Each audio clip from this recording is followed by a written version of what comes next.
Puji Tuhan, haleluya. Selamat pagi Bapak Ibu Saudaraku yang kekasih di dalam nama Tuhan Yesus Kristus. Puji dan syukur kita naikkan kepada Tuhan atas anugerah yang besar yang Tuhan kerjakan buat kita, sehingga kita masih ada di tahun 2025. Puji Tuhan ya. Tahun 2024 sudah kita lewati, berbagai macam pergumulan tentunya, dan banyak hal yang Tuhan sudah kerjakan buat kita. Dan kita ada di tahun 2025, awal tahun ini luar biasa. Saya boleh merasakan anugerah yang besar yang Tuhan kerjakan di tengah-tengah adanya pergumulan yang Tuhan izinkan kami harus lewati bersama dengan istri, bersama keluarga, bahkan sidang jemaat Tuhan yang kami layani di tempat kami ya. Istri saya mulai bulan 10/2024 kurang sehat sampai sekarang, tapi sekarang sedang dalam pemulihan ya. Saya percaya Tuhan selalu ada di pihak kami ya, puji Tuhan ya.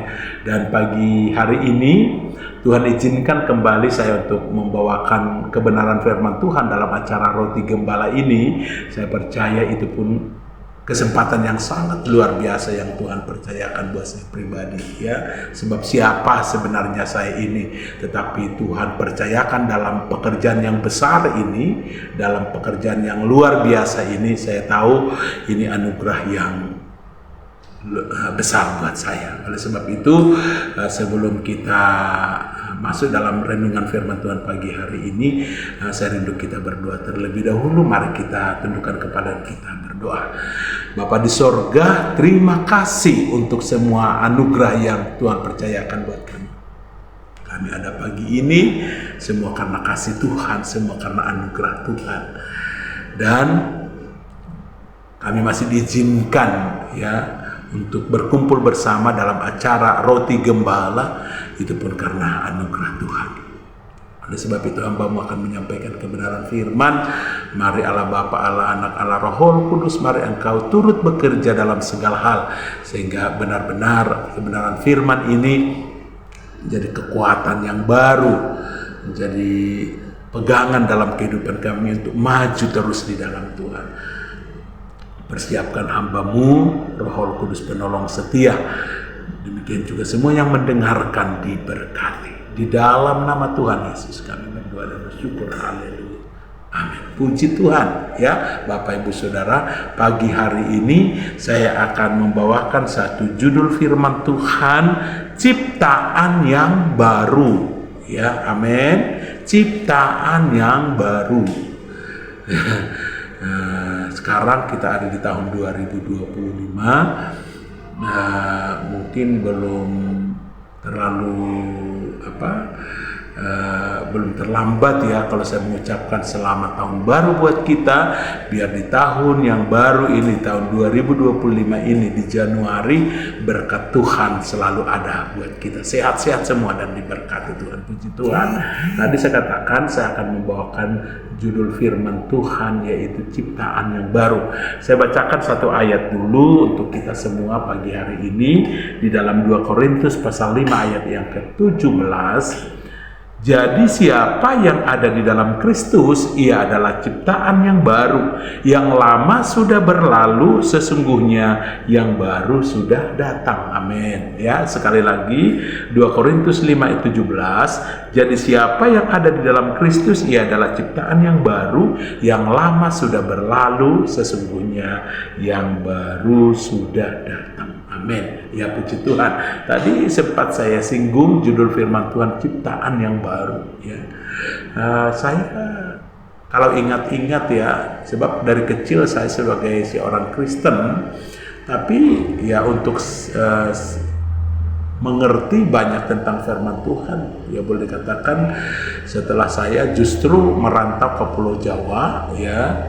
Dan sewaktu itu saya tinggal di tempat, kalau kami orang Batak bilang Bapak Uda atau Om saya, Gunung Sari ya.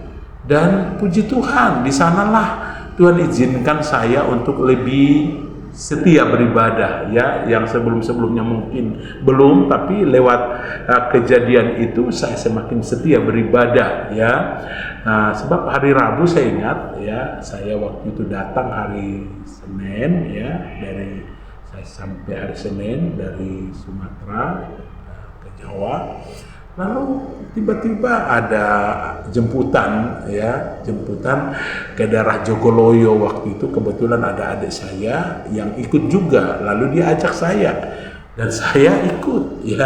Setelah saya ikut hari itu, hari Rabu dalam ibadah, ya, sore hari, setelah itu minggunya saya ikut lagi, ya. Nggak lama setelah itu akhirnya saya juga tergerak, ya, tentunya karena Roh Kudus. Hari Jumat dalam doa malam saya juga ikut. Akhirnya saya semakin setia ibadah, dan tentunya karena saya setia ibadah, saya banyak dengar firman, saya banyak berdoa juga, ya, saya banyak pujian dan penyembahan. Ya, dan puji Tuhan, Roh Kudus mulai bekerja dengan caranya yang dahsyat buat saya sendiri, dan saya luar biasa, ya. Mulai dari awal situlah saya boleh mengenal, belajar banyak dari kebenaran firman, khususnya tentang ciptaan yang baru ini, ya. Maka pada pagi hari ini saya ingin sampaikan, berbagi kepada kita tentang ciptaan yang baru ini, ya. Tadi saya sudah bacakan, jadi siapa yang ada di dalam Kristus, ya, saya sebelumnya juga sudah ada di dalam Kristus, karena dari kecil tadi saya katakan saya sudah menjadi orang Kristen. Tetapi ciptaan yang baru itu saya belum paham sekali. Tetapi mulai waktu itu akhirnya saya mulai banyak belajar, ya, dan Roh Kudus tolong saya. Dan saya mengingat sekali kadangkala kalau disuruh ikut berdoa ke depan, saya ditumpang tangan. Waktu saya ditumpang tangan, saya rasakan jamahan itu dahsyat, luar biasa. Hari lepas hari begitu luar biasa, sehingga saya menyadari tentang ciptaan yang baru ini, ya.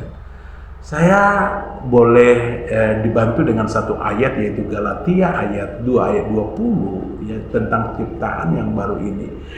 Galatia 2 ayat yang ke-20. Namun aku hidup, tetapi bukan lagi aku sendiri yang hidup. Nah, akhirnya saya menyadari di sana, bukan saya sendiri. Tadinya saya berpikir, ya, dalam pekerjaan, dalam kegiatan, sering akhirnya stres, ya, bahkan marah kepada diri sendiri, kok begini dan lain sebagainya. Tetapi setelah itu tadi, dalam perjalanan saya mulai setia ibadah, ikut doa malam, ya. Apalagi waktu itu doa malam mulai pagi, ya, mulai malam hari, ya. Bahkan waktu itu karena saya harus pulang sampai jam 12, ya. Padahal sebenarnya masih ada sisi kedua, lanjutan waktu. Saya pengen sebenarnya, tapi karena kami dijemput, kami harus pulang. Kerinduan itu yang membuat kita mulai mengerti tentang ciptaan yang baru ini. Arti ciptaan yang baru saya maksudkan tadi dalam Galatia 2 ayat 20, ya. Namun aku hidup, tetapi bukan lagi aku sendiri yang hidup. Akhirnya ada ketenangan sendiri, hal yang dahsyat Tuhan kerjakan. Tadinya kita berpikir kita sendiri, tapi sekarang enggak. Melainkan Kristus yang hidup di dalam aku. Nah, di sana saya garis bawahi itu, Kristus yang hidup. Puji Tuhan, akhirnya mulai serahkan beban-beban kepada Tuhan. Masalah pergumulan diserahkan. Mau melakukan ini dan itu, mulai percayakan kepada Tuhan, dan akhirnya Tuhan turut bekerja dalam segala hal mendatangkan kebaikan. Akhirnya beban-beban kita mulai ringan, masalah mulai terlepas dengan duduk di bawah kaki Tuhan, ya. Si Tuhan. Apalagi waktu itu saya ingat sekali oleh gembala setempat, ya, gereja setempat mulai membagi jam-jam doa. Ada jam 9, tapi waktu itu saya ambil bagian untuk jam 9 berdoa syafaat. Wah, luar biasa. Akhirnya saya mengenal Kristus lewat doa-doa itu. Ya. Akhirnya saya mengerti ciptaan yang baru ini. Ciptaan yang baru itu di sini dikatakan dalam Galatia 2 ayat 20. Jadi siapa yang ada dalam, namun aku hidup, tetapi bukan lagi aku sendiri yang hidup, melainkan Kristus yang hidup di dalam aku. Dan hidupku yang kuhidupi sekarang dalam daging ini adalah hidup oleh iman. Jadi hidup oleh iman, percaya, hidup oleh iman dalam anak Allah yang mengasihi aku dan telah menyerahkan diri. Disitulah saya mulai mengerti, oh, Tuhan Yesus telah menyerahkan hidupnya buatku. Kenapa aku harus sedih? Jauh memang dari orang tua, karena orang tua di Sumatera, saya ada di Jawa. Ya, masih baru lulus SMA pada waktu itu. Hidup seorang diri seperti itu. Ada sedih, ada rasa rindu dan lain sebagainya. Tapi setelah mengerti firman Tuhan, ada Yesus.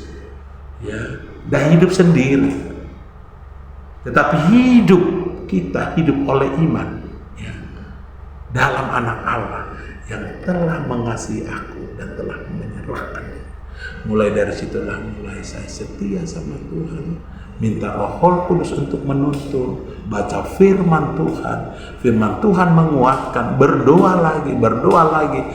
Apalagi tadi sempat saya singgung, pada waktu itu ada jam-jam doa dari gereja, dan saya ambil keputusan jam 9, bahkan 1 jam, bahkan bisa jadi 2 jam. Tadinya waktu berdoa itu berapa menit saja, rasanya apa sih yang mau didoakan, apa sih yang mau didoakan. Tapi setelah saya ikut terlibat, saya ingat sekali itu, ya, ada kertas, ya, mendoakan ini, ya, mendoakan yang sakit ini, yang jam 9 ini, yang jam 8 ini, ya. Seharusnya waktu 1 jam, tetapi saya bisa sampai jadi 2. Karena apa? Karena ciptaan yang baru. Ciptaan yang baru. Tetapi bukan lagi aku sendiri yang hidup, tapi Kristus hidup di dalam aku. Kristus. Dan itu yang membuat saya tidak pernah bercita-cita menjadi hamba Tuhan. Tetapi Allah kerjakan. Pekerjaannya dahsyat. Tadi yang dipikirkan, ya, bagaimana supaya mempunyai pekerjaan yang masa depannya mungkin seperti ini, seperti si A, seperti si B. Tapi lewat kejadian itu enggak. Yang kita pikirkan adalah bersama dengan Tuhan. Dan Tuhan pun gak tinggal diam. Tuhan berikan yang terbaik. Ya, dan saya rasakan justru hal-hal dahsyat yang Tuhan kerjakan, hal-hal yang tidak mungkin, misalkan bisa sekolah, ya, misalkan bisa melayani ke tempat yang lain, ya, puji Tuhan. Ya, jadi yang pertama, ya, sebagai ciptaan yang baru ini, ya, saya poin yang pertama tadi, namun aku hidup, tetapi bukan aku sendiri. Itulah ciptaan yang baru. Bukan aku sendiri, melainkan Kristus yang hidup di dalam aku. Bapak Ibu Saudara, puji Tuhan. Ya, yang kedua, ya, yang perlu saya bacakan yang kedua, ya.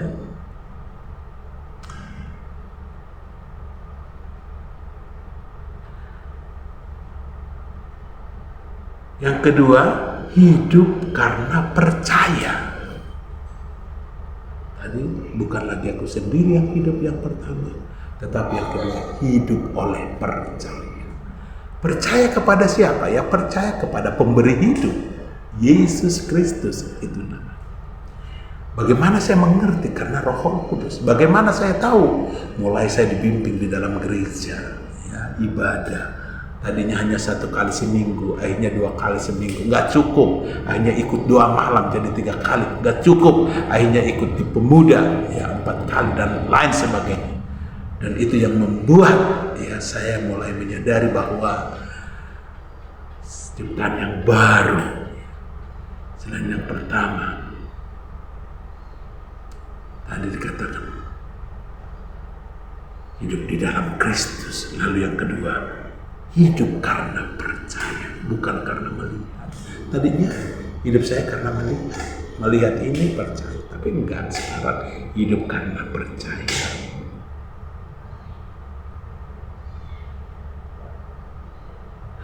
Amsal 3 ayat yang kelima, ya, percayalah kepada Tuhan dengan segenap hatimu dan jangan bersandar kepada pengertianmu sendiri.